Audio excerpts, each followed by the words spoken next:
So I want to talk about the cost of living crisis for 2023. Because here in the United States, we have gone through many ups and downs throughout the past year, but 2022 has had more ups than downs. This is actually a bad thing, and I want to explain why. First off, we've had inflation that started the year at 7.5%. It went up to 9.1% in June, and it fell back down to 7.1. That's good news. We also saw the federal funds rate start the year at 0.25%. That was really good. That meant we could borrow money and it didn't cost us a lot. However, the rates have gone up. We are now sitting at 4.25 to 4.5% with the expectation the Federal Reserve will not lower rates until we get into the 5 to 6% range. So we could still be another 3 to 4 months away from that. Now, here's what I can tell you. The worry is that rising rates will not truly bring down inflation. It's not going to bring down inflation. Only demand destruction will. This means the American people have to run out of money first. And this is why there's a cost of living crisis on our hands for 2023. Now, we are going to see the U.S. economy pushed into a recession. This is going to cause mass layoffs. And honestly, we are not even waiting until 2023. We're already seeing mass layoffs. For instance, Goldman Sachs CEO stated just this week that mass layoffs are coming in the beginning of 2023. We know manufacturing plants are planning layoffs to start 2023. The Washington Post, they are already announcing layoffs. Twitter already went through a massive layoff event. Catalent Pharmaceutical is laying off 600 employees just in Indiana. United Furniture is laying off 2,700 employees. And HSBC Bank is conducting layoffs as well. But the real worry is that 1 in 3 workers are worried about a layoff very soon. All of this is setting up a cost of living crisis. Now, what would you do if you lose your job? What would you do? And you still have all the same bills, you don't have an emergency fund, what would you do? I'm curious, let me know down in the comment section below. Could you afford to live for 3 to 6 months without any new income coming in? Most people would say no. They have less than 1 month of an emergency fund. I've been saying this for the past year. Make sure you have an emergency fund. Do whatever you can. Get yourself an emergency fund. Now, what about the more common scenario? And here's the more common scenario because this is already happening in 2022. What would you do when prices continue to rise in 2023, but your income doesn't? What are you going to do? Now, I had a friend tell me just the other day, he had to leave his job of 17 years because they wouldn't give him a raise. He went to his boss, and his boss told him, "You are maxed out. We can't give you any more money." So what did he do? He went to a local competitor.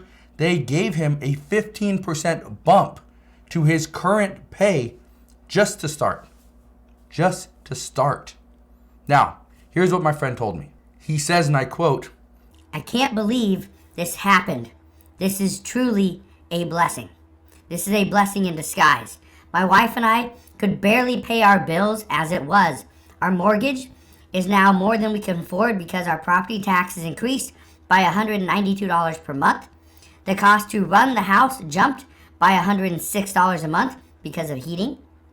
And the one credit card we used went from an APR of 14.75% to 19.75% in the past year. This 15% pay bump that I received will really help. I feel so fortunate because some of my ex-coworkers are still struggling, yet I got bailed out. I am so lucky." That's what he said. Okay? Now, this is exactly what is going to happen to millions and millions of workers in 2023. You're going to have an option. Do I take less money, but do I keep my job? Or do I lose my job, I get laid off, and I could potentially go on unemployment and receive a fraction of what I was making before? Or number 3, you leave your job, you go find a different job, And then maybe you're happier that way. Well, I was talking to somebody just last night, and this person told me that when he went to go look for a new job, there were so many options on the table. It wasn't like he had to call the place that he submitted an application to and be like, hey, what's going on? I submitted an application. When are you going to get back to me? No, he didn't have to do that. There were people lining up to get him.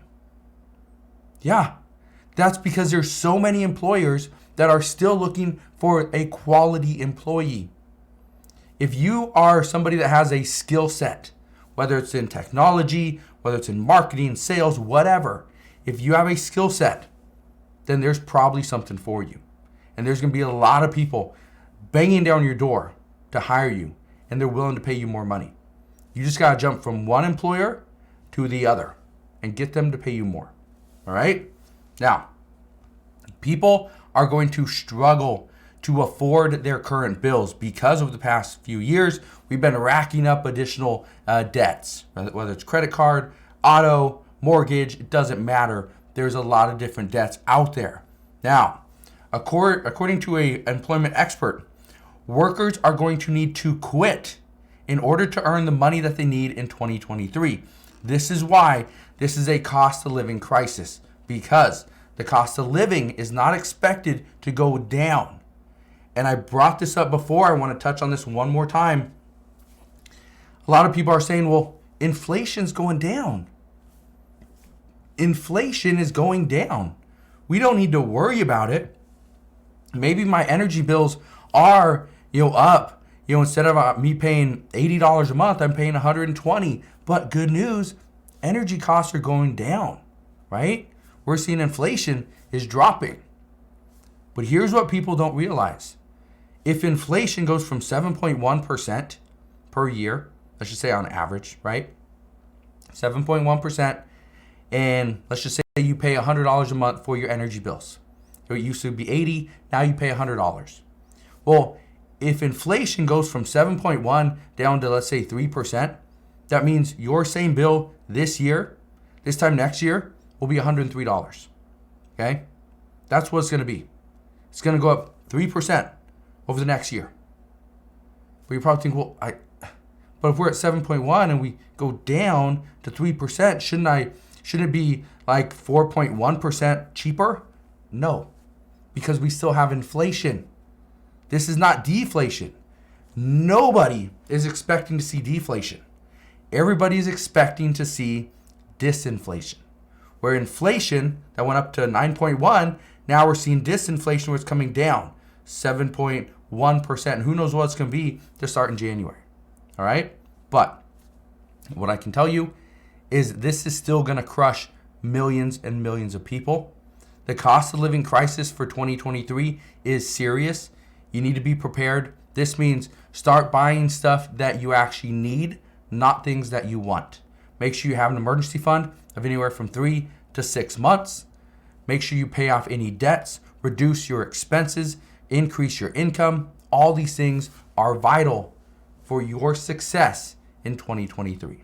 So again, thank you guys for watching. This is your warning. Consider subscribing, and I'll see you guys on the next one.